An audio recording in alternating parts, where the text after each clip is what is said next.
J.R.R. Tolkien couldn't stand it. George Orwell thought it was a bad detective story. One critic has described its protagonist as a Yoko Ono figure who lured her creator away from writing crime fiction. And yet, Gaudy Night is a brilliant and beloved novel, fervently discussed and reread by those like me who love it, and arguably Dorothy L. Sayers' greatest work. But is it really Golden Age detective fiction? And are there too many Latin quotations in it? We're going to have to take a closer look to find out.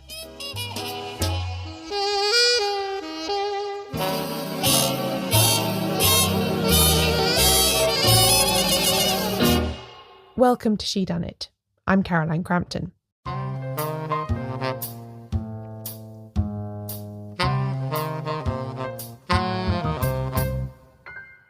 I love to read widely for Shedunnit, introducing new titles to listeners and finding obscure connections between them. That isn't always the most satisfying way to gain a greater understanding of interwar crime fiction, though. Sometimes you need to go deep rather than wide. That's the approach I want for the book under scrutiny today. I'm into my 7th year of making this show, believe it or not, and over that time I've heard from countless listeners that Gaudy Night by Dorothy L. Sayers holds a special place in their heart. Often it's what brought them to this genre in the first place. I've heard about special editions gifted as marriage proposal tokens, and of lives changed by some of the philosophical content Sayers wove through her story. And then I've also heard from others who find Harriet Vane and Lord Peter Whimsy insufferable and can't understand what all the fuss is about. I think this might be the most polarising yet popular work of detective fiction published between 1918 and 1939. It's long overdue some more airtime on Shedunnit. And so that's what it's going to get today. My production assistant Leandra Griffith is joining me for this conversation as she had never read this book before, and I thought it would be more interesting for you to hear both from someone who's new to it and from someone who's been rereading it for decades. We actually recorded this back in September, when the Shedunnit Book Club was reading Gaudy Night as its chosen book for that month, so members have already heard a much longer, almost hour-long version of this episode. Leandra and I make long conversational episodes like this every month, discussing the club's book of choice, so if you like us talking about books, you might want to consider becoming a member so you can hear more of it. Find out more and sign up at shedunnitbookclub.com/join. Some quick background information about Gaudy Night before we get into it properly. It was first published in 1935 and was Dorothy L. Sayers' penultimate full-length crime novel featuring her series detective, Lord Peter Whimsy. It also belongs to a mini-arc within her books following crime novelist character Harriet Vane. This sequence began with Strong Poison in 1930 and then continued with Have His Carcass in 1932. Gaudy Night comes next, and then Harriet and Peter's story concludes in 1937's Busman's Honeymoon, which was first a play and then a novel. There are a couple of short stories after that, and a quartet of continuation novels by Jill Peyton Walsh, but those 4 principal books are what you're going to hear us referencing most today. Gaudy Night is seen by many as the culmination of Sayers' project to expand the conventions of the Golden Age detective novel to allow for deeper character development and a more literary sensibility. There are going to be spoilers throughout this conversation, so if you haven't read the book and don't want to hear discussion of the full plot yet, please pause here and come back when you're ready. I also want to warn you that there is a brief mention of suicide in this episode. There will be a timestamp in the description. Gaudy Night begins with Harriet Vane, successful crime novelist and the survivor of a serious yet false murder accusation documented in Strong Poison. She receives an invitation to a Gaudy, or reunion, at the Oxford College she attended. She decides to go, despite feeling wary since the publicity surrounding her courtroom experiences and brush with the death penalty. While at Shrewsbury College, she receives a horrible anonymous note, and in the months after is drawn into an investigation there, as the college is terrorised by a mysterious poison pen and mischief maker, known within the walls as the Poltergeist. Harriet moves back into the college to try and discover the malefactor's identity, and has to confront her complicated feelings about the academic life. Later, she calls in Lord Peter Whimsy, the aristocratic amateur sleuth who helped to exonerate her from the false murder charge, to help with the case. Once he arrives in Oxford and enters the investigation, the poltergeist attacks turn more serious. In between sparring with Peter about music and chess and the meaning of life, Harriet must find out who has been causing havoc in Shrewsbury College before someone is seriously hurt.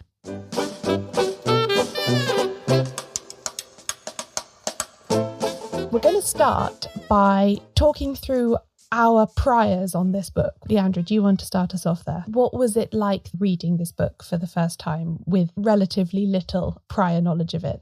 I was pleasantly surprised. Not that I expected to dislike it, but I did feel intimidated because I know that there are some really hardcore fans of Dorothy L. Sayers, and I wasn't sure how much I would like this in comparison to Whose Body. I appreciated Whose Body, but I didn't absolutely adore it. It's not one of my favorite detective fiction novels. So when I picked this up, I really enjoyed it. I really appreciated Harriet Vane especially. I think that she added a different dynamic. I think she's a fan favorite as well amongst Sayers fans, and she was just so refreshing. So I really enjoyed it. I was surprised by how long the book was because my experience with Whose Body is it a bit of a novella almost? Maybe it's 200 pages, something around there. So when I picked this up and I realized that my edition had 450 pages, I was like, oh my gosh, I had to adjust my expectations, but I appreciated taking my time with it. I liked being in the world. I liked being in Oxford and getting to know the various scholars and figuring out who was who. That took a little bit of time, but once I knew the various characters, I just liked enjoying my time with Harriet and Lord Peter and the supposed poltergeist that was being a bit of a terror on the university grounds. Yeah, I think that's really interesting that you had certain expectations going in, even though you had done your best to avoid being fully spoiled. I think we'll come on to that a bit later. I do think Sayers in general, and this novel in particular, have garnered a reputation for unapproachability that I don't think is wholly justified by the actual novel. But I should say what my own experience with this book is. Going right back to the beginning, before I even read this, I went to Oxford as an undergraduate. I had the Harriet Vane experience in a sense. I didn't go to a women's college, although I do slightly regret that now. I wish I had. I would like to have been part of that tradition at the university, which I think is very important. But I didn't have those feelings when I was 18. I didn't know. I actually went to a college which embarrassingly didn't even admit women until after I was born. But anyway, so I did have somewhat of the same undergraduate experience as is described in the book 70 or so years later. But I hadn't read the book while I was there. It never crossed my radar at all. I didn't read it until long after I'd graduated and I had delved more fully into my reading of detective fiction. But once I did come across this novel and read it, I found a lot in it that I personally related to about the experience of attending university, but not being fully of the university, shall we say. Even when I went to Oxford, there was still very clearly a type of person who felt very at home there, who perhaps had family members attend in the past, who maybe had siblings ahead of them or behind them, who came from a world where dressing for dinner every night and wearing 3 different outfits during the day was just quite normal. I did not come from that world, and it was all quite a culture shock for me, and I never fully really became at home in it. So I enjoyed finding some of that sentiment from Harriet Vane in Gaudy Night as well, and the different discussions of the undergraduates in the book, those who are there on scholarships and those who aren't, those for whom the work is very important, those for whom the social life is more important. I saw the 21st century versions of that in action. That's what I brought to Gaudy Night initially. I really liked it. It really resonated with me, and it actually helped me process some unresolved feelings I had about having been to Oxford at the time. And then I've revisited it every couple of years since. I do this with several detective novels that I really like, this being one of them. I read them every few years and I enjoy returning to them and seeing what new feelings I have from whatever new stage of life I'm in.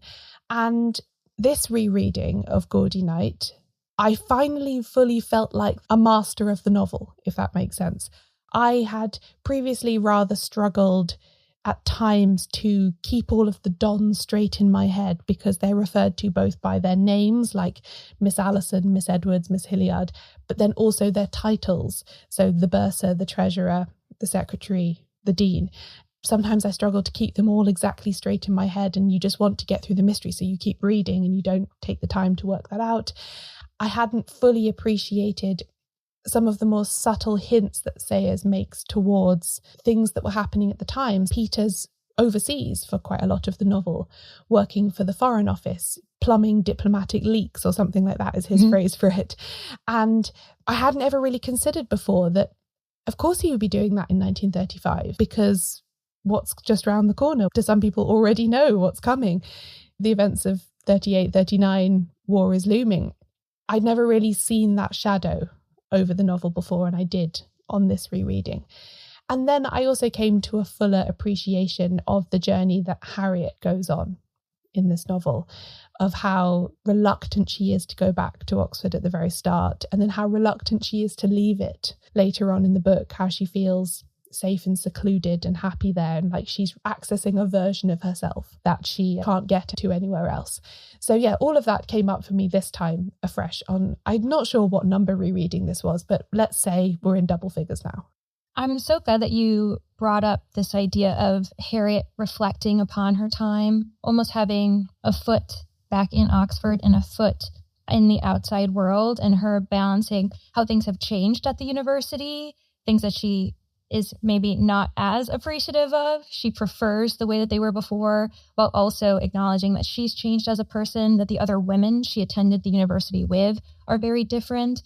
And that's the perspective I came from, even though, obviously, unlike you, I didn't attend Oxford. I'm not from the UK, but I can relate to this idea of if I return to my alma mater, or any type of reader can reflect on this and relate to the idea of leaving your hometown, leaving a space, a community that you were once very familiar with, and maybe 5, 10, 15 years later, you come back to it and realize that some things are the same, some things aren't, and have to ruminate over whether you're okay with that. It's a bit of a coping mechanism where you have to decide, I need closure. Am I okay with not being a part of this world anymore? And if I am, what's to come? Or do I actually want to remain a part of it? Because that's what I was most surprised by, that I felt very seen by Harriet, especially at the beginning of the book when she meets up with her friend Mary, and she has this realization saying to herself, it's a mistake. It's a great mistake. I shouldn't have come. Mary is a dear, as she always was, and she is pathetically pleased to see me, but we have nothing to say to one another. And there's this realization that they're very different people.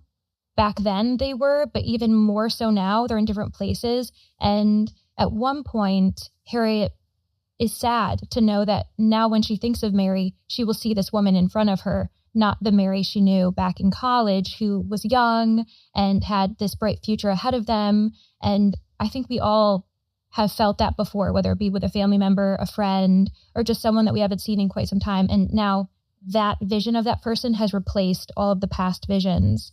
And yeah, so I think that what people may not realize going into Gaudy Night, that there is a lot of things that you can relate to that aren't highbrow or too beyond our understanding. If we haven't read the certain classics, you can pretty much ignore a lot of the classics that are mentioned and just appreciate the human behavior, the relationships that these women and other characters in the novel are experiencing. So that was one of my favorite parts. Plus, it's very funny. I didn't expect it to laugh as much, and I find it not just clever, but just some dialogue humor. There are some humorous, odd happenings, weird situations that made me laugh that weren't to do with clever wordplay, for instance. Yes, there's a sentence in this book that I quoted in my first book about the Thames estuary that I think very much speaks to what you're saying. Sayers says, no one can bathe in the same river twice, not even in the Isis, which is actually, if you care, a slight mutation of a classical quotation from Heraclitus about memory and not being able to swim in the same waters. But it's also a very clever contemporary observation, because Oxford students do or did swim in the river. And what she's saying is, This version of the river I'm seeing now is not the same as the one that I saw as a student. I cannot go back to being that person. I am this person here now. Oxford does have this peculiar effect because it materially looks the same and has for centuries. It's easy to be tricked while you're there into thinking that the place looks the same, so maybe I am the same as I was when I was here. But no, Harriet's not the same. Mary's not the same. They've grown into adults and made choices and had lives that are no longer compatible. They no longer come together as friends anymore. And it's unpleasant sometimes to have to be confronted with that realization that you are aging and the world is changing and everything, including friendships, doesn't keep up. But to your point about Sayers' humour, I think that's a really underrated aspect of this book. You can talk forever, I certainly could, about the serious philosophical and intellectual themes of this book. Less attention, I think, is paid to the jokes. And one of my favourite strands of humour running through it concerns something that happens at dinner at the college, where Harriet and the dean, Miss Martin, who are particular friends, they become very interested in the shirt fronts of the different male guests who come to dinner on different nights.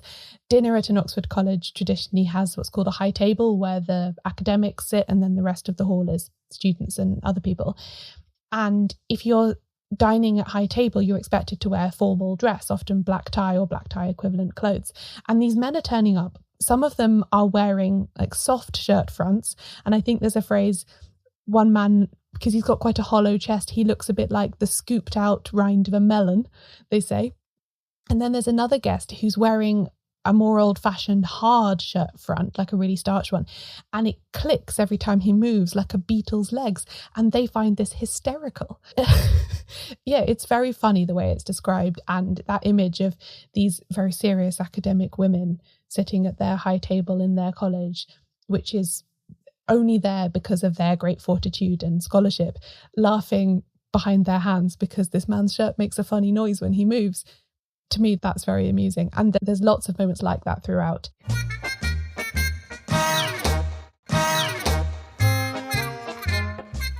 I think we should, though, look at the mystery element of this novel, because I think it is also very easy to get caught up in all of the other themes and characters which are so complex and rich, and forget that as the first cover for the UK edition of this book, this is a novel not without detection. It was marketed as a mystery novel, even though Sayers was clearly pulling away from the conventions of that a bit. What do you make of it as an actual detective novel? I really enjoyed that the mystery still remained complex. It was difficult to pinpoint what actually happened, what the resulting offenses were, because ultimately this person, at least at the beginning of the novel, wasn't physically harming anyone. They were just causing these disruptions, almost causing mental and emotional damage rather than physical damage. And that's much harder to have something palpable. You can't put it in your hands. You can't hold on to it. And then, of course, it progressed into something more violent. The perpetrator ended up becoming a bit more daring. You could feel the escalation. All of the characters realized that they were on a bit of a time-sensitive situation. They just knew that at some point, this person was not going to be satisfied with simply destroying someone's work or putting up an effigy to scare someone. They were going to eventually warm up to the idea of hurting someone, which I really enjoyed because it's a much more subtle suspense and sense of tension for all of the characters. And I also think that there's an art to providing a mystery that doesn't have murder. There are attempts, right? The attempted suicide that was caused by the harmful letter sent to this one student who was very vulnerable. And of course, Harriet Vane is attacked. She was not meant to be the person attacked, if I'm remembering correctly, but she still was attacked. There was an intention of trying to kill someone. But the fact that a lot of us are used to mysteries in detective fiction having a death, and it could be multiple deaths, which I do love. I love when we're just having the body count add up and you're just wondering, are they going to find this person before someone else dies? But I think it's harder for a writer to keep you captivated, especially for so long. Again, this is a much thicker mystery, and there isn't even a murder in it. I enjoyed it. I respect Dorothy L. Sayers for pulling this off and not having someone actually die. Really is a very subtle book in that regard. Something that, again, I feel like I gained in this reading of it is an understanding of how connected all of this is to the idea of reputation. Peter Whimsy, in his summing up at the end of the case, makes a comment on this. He says that the poltergeist, as they have come to call her, she starts out this campaign really with the intention of discrediting academic women. She wants to make the college ridiculous in the sight of the rest of the university.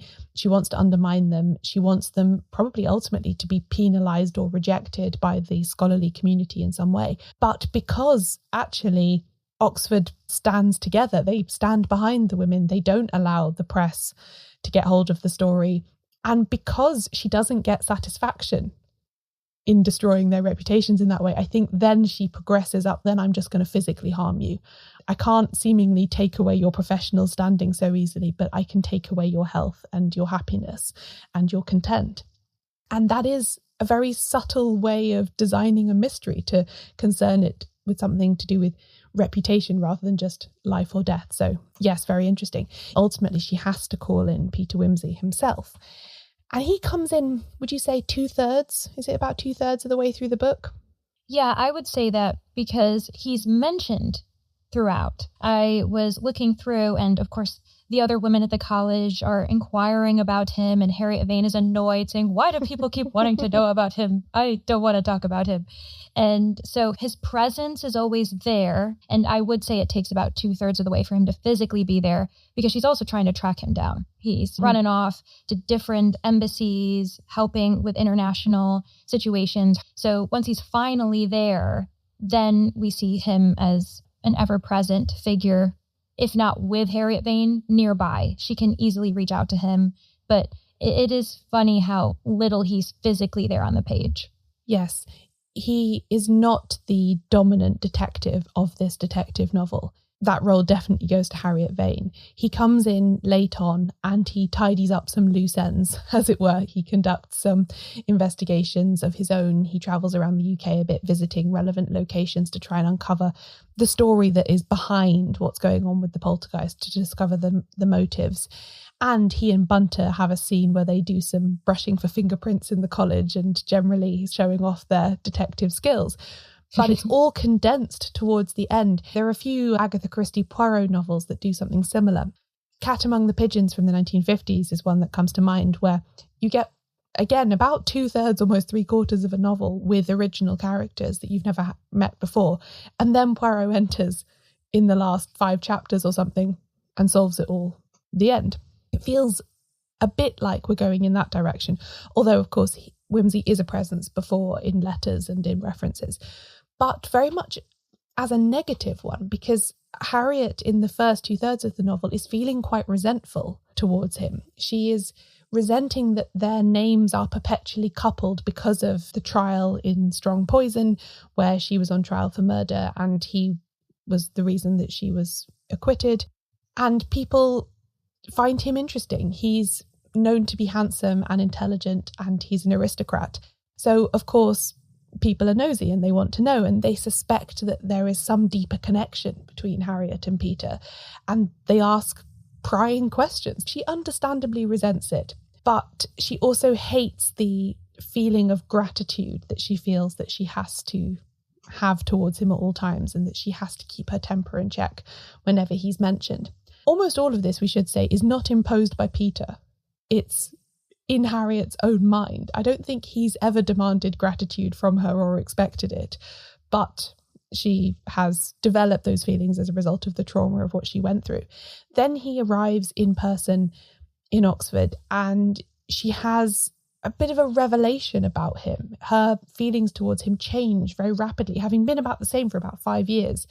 This resentful gratitude she feels to him suddenly unravels, and it's partly the place, it's partly Oxford, feeling that they are equals in Oxford. They are both graduates of the university, and there's nothing else that matters to Oxford apart from that. And it's also partly the case. It's the actual themes to do with women's education and equality in partnership and all of these other things that are always simmering away alongside the activities of the poltergeist. All of these is unlocking new ideas in her brain.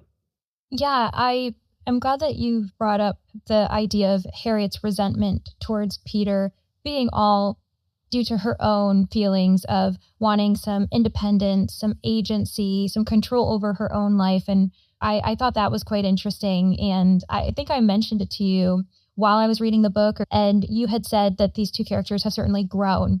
They weren't necessarily this civil and mature and appreciative of each other as they are in Gaudy Night. And I like that character development. I definitely want to read Strong Poison and every other book that features these two characters. But because I have Gaudy Night to know that they will eventually be able to see eye to eye and appreciate each other, I'm very excited to see how that develops. Yes, definitely in Have His Carcass, which is the Harriet Peter book in between Strong Poison and this one, they are much harsher in their attitudes to each other. He's much more inclined to make jokes of everything, and she's much more inclined to snap back at him and really demonstrate her complicated feelings around gratitude and so on. The crucial turning point, the moment when Harriet realizes that she's not going to be able to just eliminate Peter from her life as she has previously been planning. They are at this point in a punt, little boat, on the Cherwell River in Oxford. They've gone there for some privacy because she's acquainting him with the details of the case and asking for his help. It's this amazing moment of drama, just these two people sitting in a punt. From the outside, it looks completely innocent, but actually she suddenly noticed his physical appearance in a way she never has before. She's finding it attractive, and she's admitting to herself that she does. And he knows that she knows. And that is instantly embarrassing to her. I think we all know what that kind of acknowledged embarrassment feels like. And it brings us into an aspect of this novel we should discuss as well, which is its status as a romantic novel. This is something that I think people who don't like the novel so much often cite as one of the reasons why, is that they don't like the presence of romance and how much of it there is in the book. It's obviously something that has been discussed about detective fiction for quite a while at the point when this book is published. We've got the rules from the 1920s which variously prohibit romances in a proper fair play detective novel. Sayers is obviously flagrantly breaking those rules here and doesn't care about it. How did the romance strike you? What did you think of it alongside the mystery? I'm someone who always enjoys a romantic subplot, no matter what book I'm reading. I would argue that to say this is a romance alone or this is the romance at the forefront, I would say that's a bit too much to say. I would argue it's a subplot, which is why I didn't mind it. I enjoyed the refreshing moment where suddenly we'd have a mentioning of Lord Peter Whimsy, and I'd be like, oh, let's see how Harriet reacts to this. And so I was totally game. I thought it was very fun. And I think it lends to the layers of this narrative. Another strength that Dorothy L. Sayers has is painting a picture. We know the environment these characters are in, the descriptions of their demeanors, of the nonverbal communication that's going on between them. And I also think it speaks to the fact that being at this college, being surrounded by these young people, it almost reverts Harriet and Lord Peter back to this kind of young crush, first love feeling, being at this punt, which arguably could be like a very cute first date. And, you know, they are blushing. His breath is catching because he's realizing that they've caught each other in a look. I love the layering of that, of as mature as they are, as much as they've grown in their relationship, being surrounded in this specific environment, they also remind me of undergrads in their freshman year, realizing their attraction for each other. I think Sayers is toying with us the whole time with this scene because, you know, that line I mentioned before, no one can bathe in the same river twice. I do think as well that it's a romantic book beyond their relationship. I think the way Sayers writes about Oxford is very romantic. She's, I think, one of the best writers about the physical surroundings and architecture of Oxford that there's ever been. She clearly loves the place and finds it very meaningful as part of her own life, but she's still astute and accurate. There's another scene where she walks up Shotover Hill, which is a hill, I think, to the south of Oxford that looks over the city. The city lies in this sort of flood plain basin surrounded by hills, so you can climb up and then look down over it. And Harriet writes this poem, she writes this sonnet about Oxford as the centre of the world, the still point of the spinning world, which I think is beautiful writing, really first class, never improved upon by anybody. There are also just some wonderful phrases that come up in relation to their relationship that I just don't think have been bettered. Peter says quite near the end, anybody can have the harmony if they will leave us the counterpoint, which, embroider it on a cushion, put it all over my house. I love it. He's talking about Baroque music and his preferences, but he's also talking about equality and partnership, that a pair of people don't need to be doing everything in harmony. They can be in counterpoint. There can be two themes playing off against each other that are equally important, that together make one perfect whole, but they don't need to be the same and in total step with each other. So there's lots of things like that where in one sense she's talking about the relationship between these two people, but actually she's talking about something quite a lot bigger and important just to life in general. I think we should also talk a bit about something that comes up in relation to this book, is the perceived unapproachability, if that's a word, of it. The fact that Sayers likes to pepper Harriet and Peter's conversation with quotations from literature and poetry, and sometimes in other languages, that they play these witty games with each other, that every chapter in this book opens with a quotation from a poem or a play. There's lots of little subtle linguistic jokes that Sayers, as a student of classics and modern languages, loved to put in. You were reading this book for the first time with relatively little background in this stuff. We had a whole separate conversation about glossary and Oxford vocabulary that was all new to you. How did you find that interfered, if at all, with your enjoyment of it? For background on my own experience as far as with the classics and the language, I never ended up learning anything as far as Latin. I wasn't required to do anything like that. My language experiences with Spanish and Dutch, and surprise, it did not help me as far as understanding anything going on. But I would say that I understand where some people are coming from, especially if you have the type of mind where you want to fully understand something, that it's hard for you to let a phrase go, let a reference go without pausing, looking it up, feeling as though you fully understand why it was included in the narrative, and then you can move forward. I could see why that would be difficult for someone reading this book. I'm someone who, more often than not, I don't care enough to look it up, so I just carry on, and I was still able to thoroughly enjoy the novel. The epigrams at the beginning of each chapter, while I'm sure quite nice, I just read them quickly, enjoyed them as they were, didn't think much of it, and continued on, and it did not negatively impact my reading. I would argue that I didn't lose anything. I was able to fully understand the mystery. I was able to fully understand the major themes, the relationship between Lord Peter and Harriet. I didn't end the book saying, I wonder how they feel about each other. I knew how they felt about each other. It was fine. Or I wonder who did it. Oh, I know who did it. I think this book has got a technical vocabulary, just like any novel with a very specific setting might. I recently read a romance novel that was set in the world of Texas Democratic politics, and there were words in that I didn't know, to do with how a caucus works, how a primary functions, how people get elected to state senate. Not an arena I'm familiar with other than reading news, and there were technicalities to it. And yeah, I did Google a couple of words. Otherwise, I was happy to just go with the flow and be like, yes, they are politicians doing politics things. I understand. It's a college in the 1930s, academics doing academic things. There are, like a lot of very close-knit communities with historical ties, a whole way of speaking has developed around it.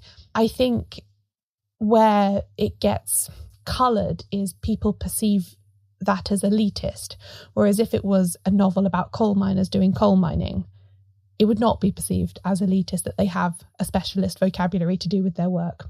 I don't know, I found it interesting to think about it in that way, that it's just a specialised vocabulary for the specific professional setting we find ourselves in, but it has become very coded in a class and political way, in a way that isn't necessarily justified and does not interfere with the enjoyment of the novel. I agree. I think that a common linguistic term is legalese, which is like lawyer speak. Obviously, unless you are educated as a lawyer, you may not fully understood certain policies, terms, and you can transfer that to any type of expertise or area of life. If you aren't from that country, or if you aren't raised within that political government sphere, you wouldn't know something to that effect. There are many parallels in this book, which I absolutely love, and you might not recognize them on your own during your first read, but I look forward to continuing to reread this book eventually, seeing the parallels I can find. And obviously, the ultimate benefit is having a person to talk to, because we were able to discover things. So I appreciate you, Caroline, for reading this with me. I know it's our job, but still, it was very fun to have a little mini book club along with opening it up to the rest of the Shedunnit Book Club. Absolutely. I think this is a book that matures with you and that you get different things out of it at different stages of life. Backlisted did an episode about this book a few years ago with Harriet Evans, who I had on the podcast on the library episode. And she referenced how differently she read Gaudy Night before and after she had children, for instance, because there's the whole discussion in the book about without children, women with children, married women, unmarried women, and the different intellectual lives that are available to them and how that should work out. So yeah, I can absolutely see how that experience would change the book for you too. And I think there's lots of other comparable things that might happen in your life for that to be true as well. So yes, let us bring this discussion to a close here. I could definitely talk about this for many more hours, and maybe one day we'll do a greatest hits of the Shedunnit Book Club and we'll reread some of the best books, because I do think this is one of the best books there is. Thank you very much for reading and talking about it with me. Of course, I had a great time.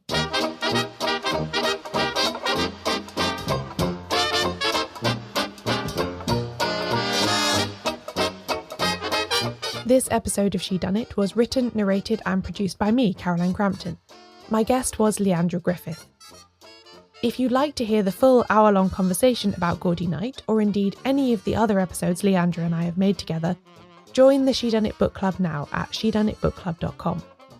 All the books mentioned in this episode are listed in the episode description and at shedunnitshow.com/ongaudynight. I publish transcripts of every episode, including this one. Find them all at shedunnitshow.com/transcripts. Shedunnit is edited by Euan MacAleece. Production assistance from Leandra Griffith. Member support for the Shedunnit Book Club from CC McLoughlin. Thanks for listening.